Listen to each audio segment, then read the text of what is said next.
So up next we have Paul Knott. I'll just introduce him while he gets set up. Paul is a research fellow from the University of Sussex. He's a member of the Networked Quantum Information Technology Hub, where he's studying networked quantum sensors.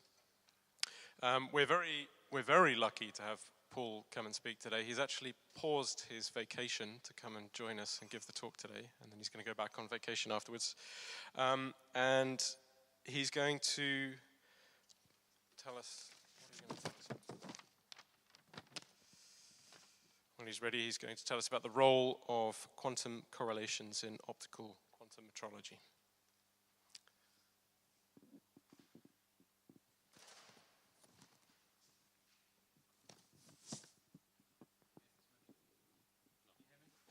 It's probably muted.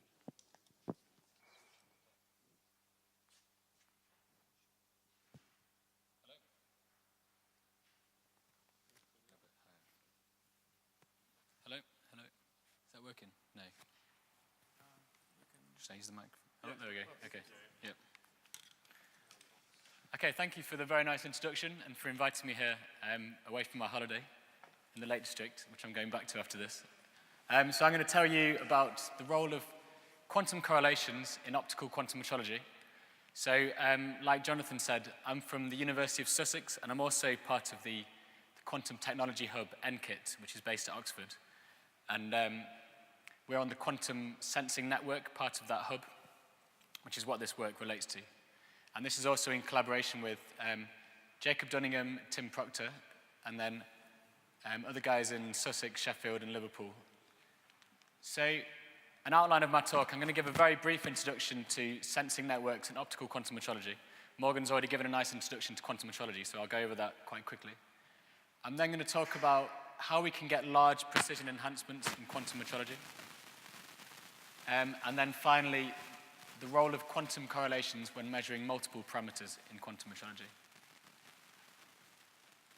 So this is an overview of the ENKIT hub based in Oxford, which is related to networked quantum information technology. And this is the part of the hub that we're interested in, which is looking at networked quantum sensors. So some of the broader questions that I'm interested in as part of this work is looking at what's the role of quantum correlations in sensing networks, and what advantages can quantum correlations give in these situations.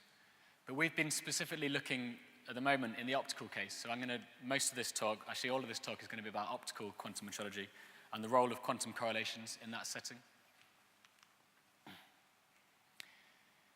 So just very briefly, because this has already been introduced, if we have an interferometer like this, where we're trying to measure a phase shift between the two paths, if we have n photons passing through the interferometer, then uncorrelated photons with no entanglement or no quantum correlations, the best that they can measure this phase shift is 1 over the square root of the number of particles. So this is the precision that you can measure the phase shift. Whereas if we can use quantum correlations, then we can reach the Heisenberg limit, which is the precision goes as 1 over the number of photons.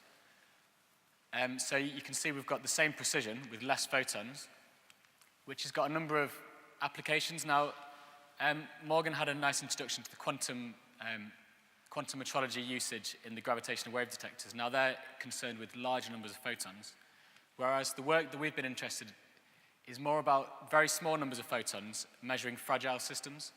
So where we want to reduce the number of photons through the system in order to not cause damage to the system itself.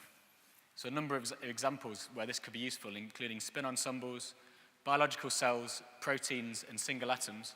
And in all these situations, you might want to limit the number of photons passing through the sample in order to not cause too much damage. So after a very brief introduction to the work we've been doing, so I'm going to now look at how we can get large precision enhancements in quantum metrology. So one very useful tool for quantifying how different states perform in quantum metrology is the quantum Fisher information. And this gives you a way to quantify the sensitivity of a state to a phase shift. Now, this diagram is more specifically the setup we're concerned with in the majority of this talk, where we have a general state preparation scheme, which prepares a state psi, which is a two-mode state, which is input into this interferometer where we have two phase shifts, phi A and phi B. And we want to measure the phase shift, the difference between these two phase shifts, phi A minus phi B in the interferometer. And then we normally mix the two paths at a beam splitter and then do a photon counting at the outputs in order to determine the phase. And the quantum Fisher information is a function of this state psi. So you can compare different quantum states with the quantum Fisher information. And you can show there are many forms you can write the quantum Fisher information, but for this talk, the most interesting form is writing it as 2 times the variance minus the covariance, where by variance this means the number variance within a single mode in this interferometer. So, and the covariance means the covariance between the two modes, so the photon number covariance between the two paths. I'll go into more details about what that actually means in a minute. But effectively, the covariance is related to the entanglement between the two paths, whereas the variance is nothing to do with the entanglement between the paths. It's about the number distribution of your quantum state. So if you have a state psi, you can then calculate the quantum Fisher information, and then you can put this into the Kramer-Rao bound, which gives you the precision you can measure the phase shift is bounded by 1 over the square root of mu times the quantum Fisher information, where mu is the number of repetitions of your experiment, so just the number of classical repeats of your experiment. So you can see that increasing the quantum Fisher information is going to decrease the sensitivity. So it's going to give you a better precision of your experiment. So we're concerned with increasing the quantum Fisher information as much as possible. And that amounts to increasing the variance and increasing the negativity of the covariance. And I'll talk about now some different ways we can try and optimize or, well, maximize this quantum Fisher information. So a coherent state, if we input this into the interferometer, then the number distribution, so if we draw a graph of the numbers of photons against the probability of detecting that number of photons in the state, then you get a Poissonian distribution. And we can improve upon this if we look at squeeze states. So a coherent state, if we look at this in phase space, is a perfect circle, which means the uncertainty in the position quadrature in phase space is the same as the uncertainty in the momentum. Whereas if you squeeze this is how we get a squeeze state, by squeezing one of the quadratures. And if we input this into the interferometer, so in this talk I'm representing a squeeze state by Z, so this is Z tensor product Z, which means we put one squeeze vacuum into the upper path and one squeeze vacuum into the lower path in the interferometer. And a squeeze vacuum has got a super Poissonian number statistics, and that means that it has a larger number variance in this state. So that increases this part of the quantum Fisher information. We increase this number variance. Whereas you can see this state, it's a separable state between the modes, so there's no entanglement between the modes, which means the covariance is 0. If we then plot the quantum Fisher information of this state, so this is the quantum Fisher information against the average number of photons, then this purple line is the shot noise limit, which is what you'd get if you used a coherent state, whereas the green dashed line is a squeeze vacuum. So the quantum Fisher information is n squared plus 2n, and you can see the improvement over the shot noise limit. So the squeeze vacuum state, this state of 2 squeeze vacuums, is the optimal Gaussian state, and by a Gaussian state that means any state that can be made by Gaussian transformations such as squeezing operators and displacement operators. So because this is the optimal Gaussian state, it means it improves upon states such as the 2-mode squeeze vacuum, and also Caves' original scheme. So this is the scheme that Morgan introduced at the start, which is inputting a squeeze vacuum. Well, it would be one squeeze vacuum into one input of the interferometer and a coherent state into the other. And this separable squeeze vacuums give you a very slight improvement over that. But briefly, one of the reasons these aren't used in the gravitational wave detectors is because if we just input 2 squeeze vacuums, then the numbers of photons in this state is going to be very small, and then you're never going to get near the numbers they need for the gravitational wave detectors, which is something like 10 to the 12 photons. However, in the small number limit, this is actually slightly better than using the squeeze vacuum in the coherent state. And as far as I'm aware, this is the best known, I put the best known practical state, meaning a state which can be made practically or has been made practically. So for this talk, this is this is the benchmark, really, that we want to try and improve upon.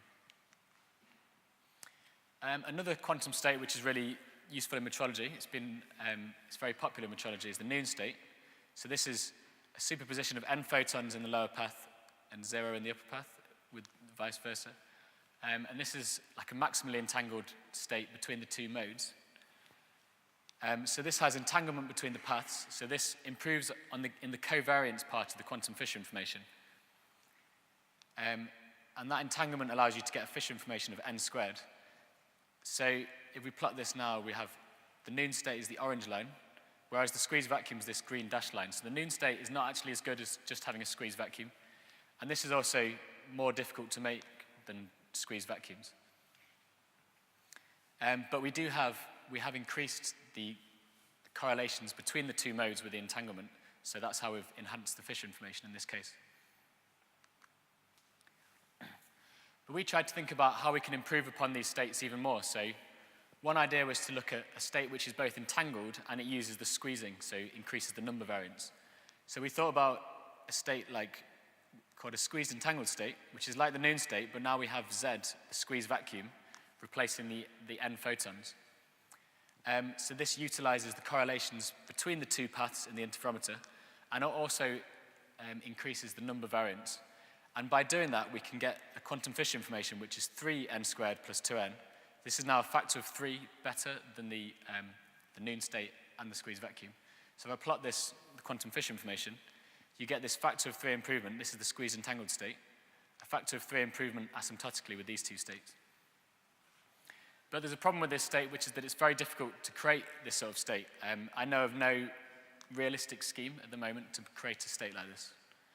So we were interested in trying to make states which were practical and can also beat the squeeze vacuum.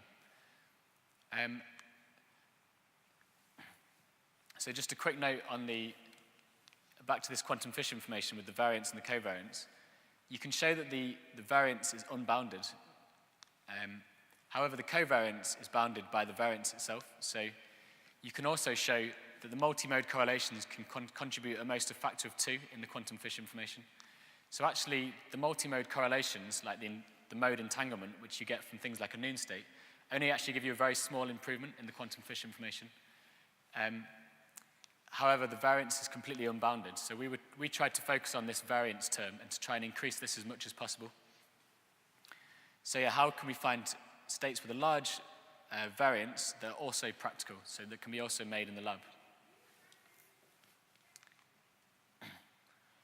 And I'm going to go over this quite quickly, but one method we tried to use in order to find these states with a large quantum Fisher information was to use a random search algorithm. So this is the scheme we use to try and make the quantum states, where we have two input states, psi A and psi B. These two states pass through a number of operators, and then we do a post-selection measurement on one path. This then produces a state, the final state, psi F. And there's a number of different operators and input states and measurements you can do in order to make this state. And this table summarizes most of the practical things you can do in the lab that you can use as input states and operators. But instead of trying to manually search through these different combinations, we let an algorithm try and search for combinations of these different optical elements that can give you states with very large quantum Fisher information. So we combine these elements such as beam splitters, squeeze states, post-selection measurements like number measurements to try and find practical states with this large quantum Fisher information. And the results, we found some very nice states from the algorithm that give you large improvements over the alternatives. So this state is made by, so we start from this end. This is squeeze vacuum Z1 and another squeeze vacuum Z2. So we input two squeeze vacuums. We then do a displacement operator on one of the paths, and then send this through a beam splitter with a transmissivity of 65. We then do a post-selection measurement of 3 photons on this path. So how that works is that we'd run this through the setup, measure the numbers of photons. Every time we don't detect 3 photons, we just discard the results. But every time we detect 3 photons, we take the final state psi, and that can then be used in quantum metrology in the optical interferometer. So this is like a heralding scheme where the detection of 3 photons produces this state. And if we plot this state, the quantum Fisher information, this is now the squeezed vacuum again. And this blue line is this state. I've called it T2 up here. And this gets a factor of 6 improvement over the squeezed vacuum.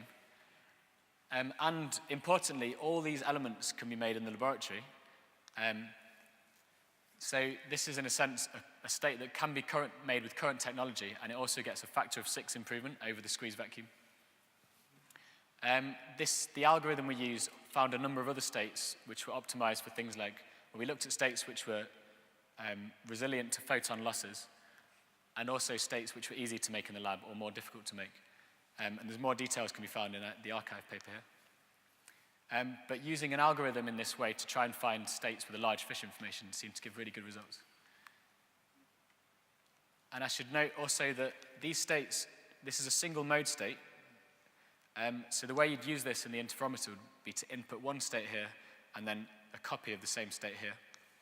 But this is now separable between the paths, so there's no entanglement between the two modes, yet we still get a 6-fold enhancement in the quantum Fisher information with no entanglement between the paths at all. This is going to be important later on in the talk. So just briefly, this is an artist's impression of the scheme we've been using, where take a laser. I've put cat maker here because we were originally looking at cat states in quantum metrology, but in this case, it could be any state that improves over the squeezed vacuum. We then input 2 of these states. One goes through the sample we're trying to measure, the fragile sample we're trying to measure. The color change represents the phase shift, and then we mix the 2 in the beam splitter and do detection. But the artist didn't realize the importance of having the vacuum as the input here, which Morgan mentioned. So I've introduced sensing networks in optical quantum metrology. I'm now going to look at, so I've also talked about how we can get these large precision enhancements. I'm now going to talk about how we can, the role of quantum correlations when measuring multiple parameters in quantum metrology. So one scheme we could think about for measuring multiple parameters is like a quantum imaging scheme such as this, where we have a number of different phase shifts we want to measure, and then one reference beam that we're trying to measure them relative to. And the question would be, what's the best sort of precision we can use to measure these D different phase shifts? So what input states can we put in here to measure these phase shifts? And potential applications could be measuring like a fragile system where you want to measure in multiple parts of the system, so not just one phase shift. And there's already been some really nice work on this, and a paper by Peter Humphreys in Oxford looked at inputting a generalized noon state into this system. So this is a noon state, but across all the different paths, all the M. So we've got M modes and D different phase shifts we're trying to measure. They showed that this generalized noon state can measure each phase shift with a precision of square root of D over the number of photons. So if we compare this to using just a single noon state for each phase shift, so having one noon state for this phase shift in the reference, and then another one for this phase shift in the reference, then the precision that this can measure the phase shift is D over the number of photons. So you can see that measuring in a global strategy, using one large generalized noon state, can give you this factor of root D improvement in the precision you can measure these phase shifts. So this suggests that a large entangled state can give you these large improvements. Well, it shows that these large entangled states can give you these improvements. But we weren't sure how this fitted with the previous results I've introduced, which show that entanglement only actually gives a small enhancement in these optical setups. So if entanglement only gives a small enhancement, then why does this entangled state give you such a good precision? And we analyzed the quantum Fisher information for this setup with multiple phase shifts. And you can show again that the number variance within a single mode is unbounded, whereas the covariance between the modes is bounded. And you only get a very small improvement from having the multi-mode entanglement. The multi-mode correlations themselves only give a very small improvement. And that improvement actually decreases as you increase the number of modes. So if you increase these number of phase shifts, then the improvement gained directly from the entanglement in this state reduces. So why does this global strategy work so well? So to take a really crude way of looking at this, if we look at just the first mode in this generalized noon state, so we get rid of all the other modes, we've got n photons, and then the vacuum, and then the vacuum, and we have d copies of the vacuum. So this is a bit like a state which has got a huge amount of vacuum and then n photons in superposition. So we thought about a state with no entanglement, or no entanglement between the paths at least, that can try and get these same improvements. So a state such as n plus nu times 0, where we call this the balancing parameter, where if this balancing parameter is 1, then you get the same improvement as just a collection of single nu states. Okay. Whereas if we make the balancing parameter the square root of the number of modes, then you get the same enhancement as the generalized nu state. So this is now a separable state between the paths. We input one of these in each path in a separable way, yet we get the same improvement as the generalized nu state. And finally, if we increase this parameter greater than the square root of m, then we get a better enhancement than the nu state. So we can now get larger improvements over this large entangled state with a separable state, or a local strategy we've called it, because we're measuring each phase shift locally. We're just sending one state for each phase shift. So why does this state work so well in this scheme? And we can look at the number distribution to try and work this out. So if we plot the numbers of photons against the probability of the numbers of photons, then this state has a peak at 0, at the peak of the vacuum, and then a peak at n. And if we increase n and we increase nu, then we stretch the number distribution of this state. So we increase the variance while still fixing the numbers of photons. So you can fix the numbers of photons in this state to whatever you want, say 1 photon, yet you can increase the variance indefinitely. And I'll come back to this question of whether we can increase it to infinity in a minute. But it shows here that by stretching this number variance, then you can improve the quantum Fisher information without any entanglement between the modes. Like I said at the start, we've been concerned with sensing networks. So an alternative setup for this optical multi-parameter scheme we also looked at was this, like an optical quantum sensing network. So this consists of one interferometer here where we're measuring the phase shift and phase difference between the two paths. And we do this d times, so we have d different interferometers where we're measuring the phase difference each time between the two paths. So this could be like a model for optical sensing networks where we're trying to measure phase shifts in different places using different interferometers. And we showed here, there were already results to show that, again, the global strategy with a large entangled state can give you improvements. But we showed that, again, a local strategy, so measuring each phase shift independently, you can do just as well or even better than the global scheme. And we showed that entanglement between these sensors doesn't help at all. And this could become important if this becomes towards the technological regime. So imagine if you want to measure different phase shifts in different locations, it'd be very difficult to entangle a state distributed across space to try and get the quantum enhancement that you can get from a generalized nu state. But we've showed that using a local strategy, you can do just as well if you use these sort of states. So using a local strategy with separable states, there's loads of practical advantages, such as greater flexibility in the distribution of the resources. So this means that with a global strategy, you just send one state through the whole scheme in one go. And it's not easy to be flexible about, say if you want to measure this phase shift, the first phase shift, more than the second phase shift, maybe this is more important in your scheme. Then using a global strategy, it's hard to change that. Whereas a local strategy, we can send more resources through the first phase shift and less through the second one quite easily, so it's quite flexible in that sense. It's also more robust to local estimation failure. So say if we have a failure of measuring the first phase shift, then we can just repeat it again if we have a local strategy. Whereas a global strategy, you have to prepare a whole new entangled state and send it through again. And this is the same with state preparation. If you lose a large nu state, a generalized nu state, then you'll have to prepare it again. Whereas if you just use a collection of small states, then it's easier. And I put easier to make here. So I mentioned before, so we've got this unbalanced state with the unbalancing parameter here. I mentioned before that if you increase n and nu, then you can stretch the variance. And in principle, there's no bound to how much you can stretch this variance. And you can actually have as large a quantum Fisher information as you want with a limited number of photons. But there's a number of important results that show that just using the quantum Fisher information can be misleading in this case. And you obviously can't get an infinite precision in your system.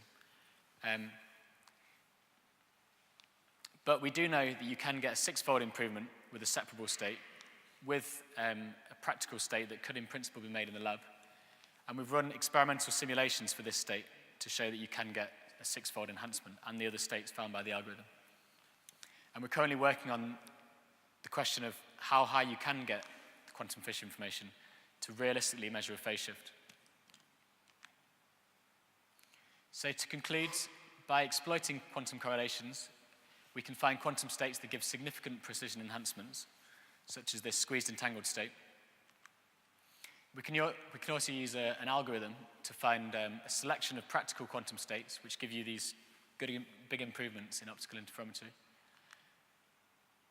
And then I've talked about how we can use local strategies that can outperform the global strategies when measuring multiple parameters. And these have got practical advantages over the global strategies. So thank you for listening.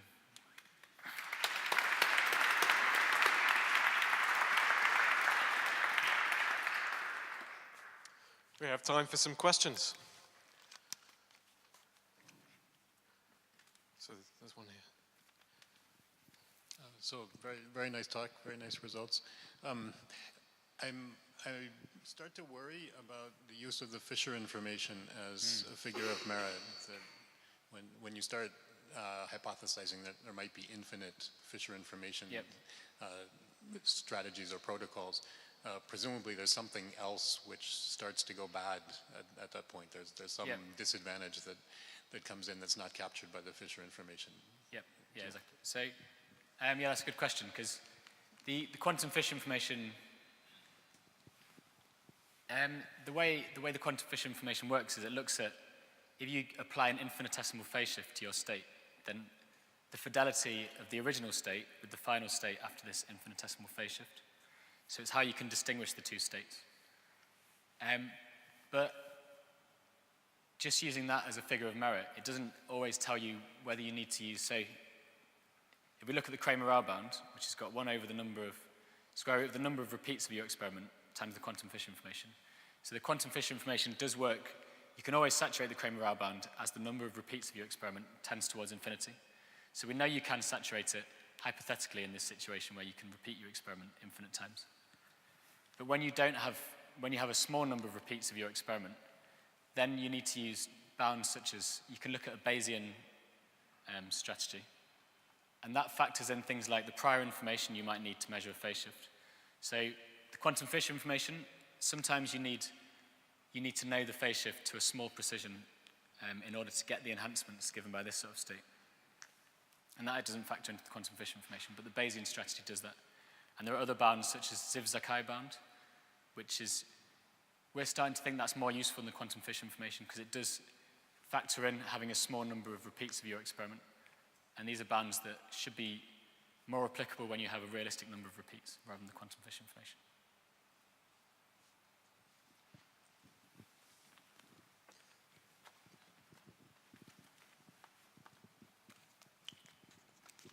So I want to turn that around. I'm not especially worried about the quantum Fisher information, but what I am worried about is taking a superposition of a lot of the zero state and a little bit of the n state, and then calling that one photon.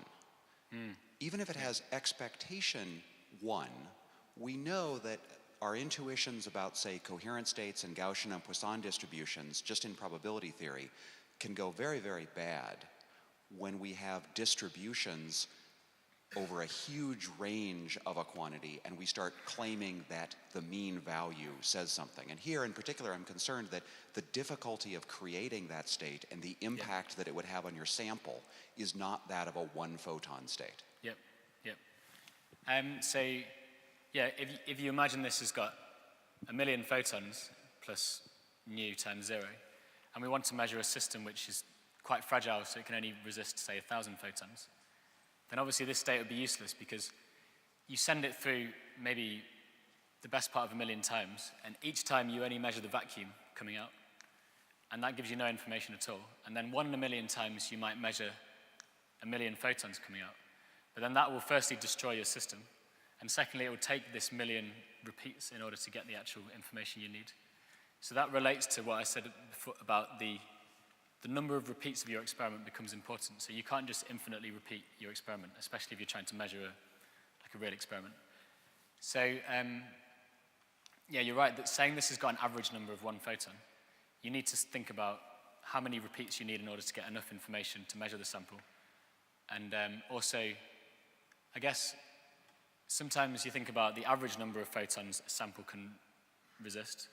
Other times you need to think about the maximum number, and that becomes important. So, but in terms of the practical states that I've introduced, these sort of states are much more interesting, well, much more useful, because we've run simulations for these experiments with 100 repeats of this, sending this state through. And this has approximately 1 photon on average in this state. But if you send this through a phase shift 100 times, then we've run simulations to show you can get a factor of 6 improvement over just using the squeeze vacuum. I think we should move on to the panel discussion now, so that we have plenty of time to move on to the drinks reception afterwards. So thank you again to both our speakers.